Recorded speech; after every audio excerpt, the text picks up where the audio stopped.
Hey, so if you're in aviation management, chances are you've imagined what it's like to run a big airport. But what does that job really mean? I can tell you it's way more than just watching planes take off and land. It's this incredible high-wire balancing act, and today we're going to break down exactly what it takes to walk that wire. So let's just get right to it. What is an airport manager really? Are they a CEO, focused on the bottom line and big picture strategy? Or are they basically a glorified landlord, just managing a huge piece of property?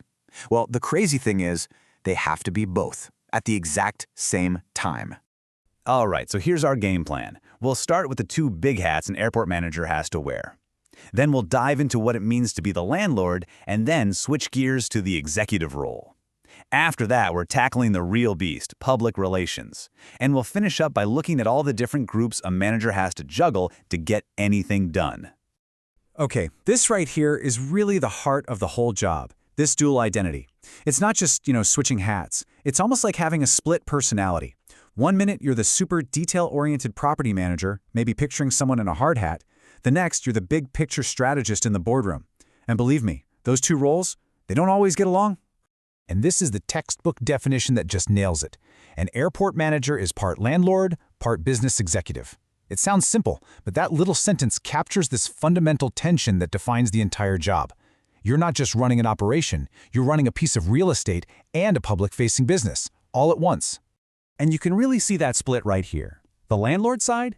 That's all about the tangible stuff. Are the runways safe? Are the terminal buildings in good shape? But the executive side, that's all about the abstract. Is the airport making money? What's our plan for the next 5 years? And maybe most importantly, how does the public feel about us? Okay, so let's put on that first hat. Let's dig into the role of the landlord. This is the part of the job that's really grounded in, concrete, steel, and a whole lot of lease agreements. Now this is a super important point, and it's one that a lot of people get wrong. The airport manager doesn't actually fly the planes, or run the restaurants, or manage the car rental counters. Nope, they are the landlord. They lease the space to all the different companies that do all those things. And trust me, being the landlord for an entire airport is a massive, massive job. You're not just cashing rent checks. You're overseeing how every single tenant uses the facilities, making sure they're following incredibly complex rules, and maintaining this enormous physical space from the terminals all the way out to the tarmac. It's a facilities management job on a whole other level. And look at the sheer variety of tenants you're dealing with. Of course, you've got the airlines and the gift shops, but then you've also got to manage the fixed-base operators, or FBOs. Those are the companies that handle private and corporate jets. And then there are industrial parks for freight and even hotels right there on airport property. Every single one is a different type of business with totally different needs. All right, time to switch hats. Let's take off the hard hat and step into the C-suite, because now we're talking about the manager as the executive. And this is a really critical piece of the puzzle. Most big airports are set up to be financially self-sufficient. That means they have to earn enough money to cover all their own huge operating costs and pay for any future expansion. All while, by the way, serving the public. So suddenly, being a sharp business person is just as vital as knowing how an airport works. As the executive, your whole mindset shifts to the long game, to the financial health of the airport. You're putting together the annual budget, sure, and planning for profitability, but you're also looking years down the road. How are we going to expand? Who do we need to hire? And this is a big one, how do we convince the local community that we're a good neighbor even when they have to deal with our noise and traffic? So, we've got the landlord, we've got the executive, but what's the one skill that connects both of those roles? The one thing that can really make or break a manager's career? Well, that brings us to what I'd call the great challenge, public relations.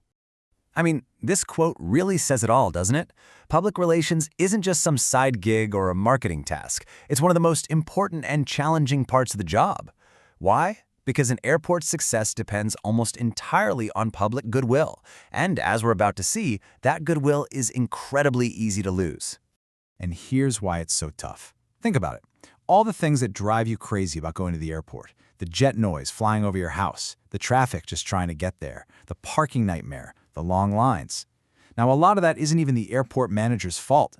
It might be the airlines or the TSA or the state highway department.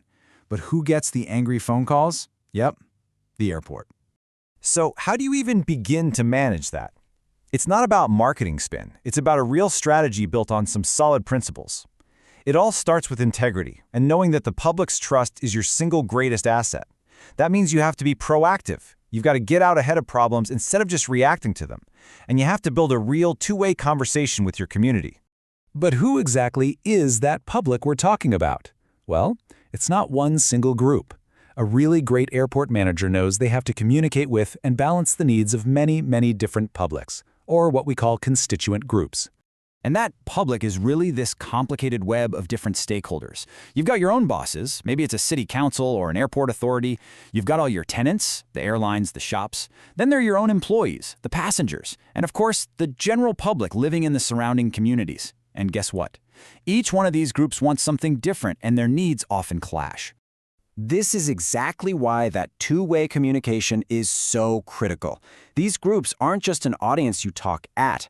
They're your best source of information for how things are actually going, and you absolutely have to get them on your side to get anything major done, whether it's building a new runway or just changing a traffic light. So when you put it all together, it boils down to a pretty clear set of goals. First, you have to prove the airport is there to serve the public interest. You have to constantly be working to build goodwill. You need a solid system for handling complaints, especially about things like noise. You have to keep your business tenants and airlines happy. And you can't forget about keeping your own team motivated. It is a full 360-degree job. So let's end where we started, with that balancing act. Imagine this. You've got an angry resident on line 1, fuming about jet noise. And you've got your CFO on line 2, wanting to talk about a plan to raise airline fees to boost revenue. As the person in charge, which call do you take first? That question, right there, is the daily reality of being an airport manager.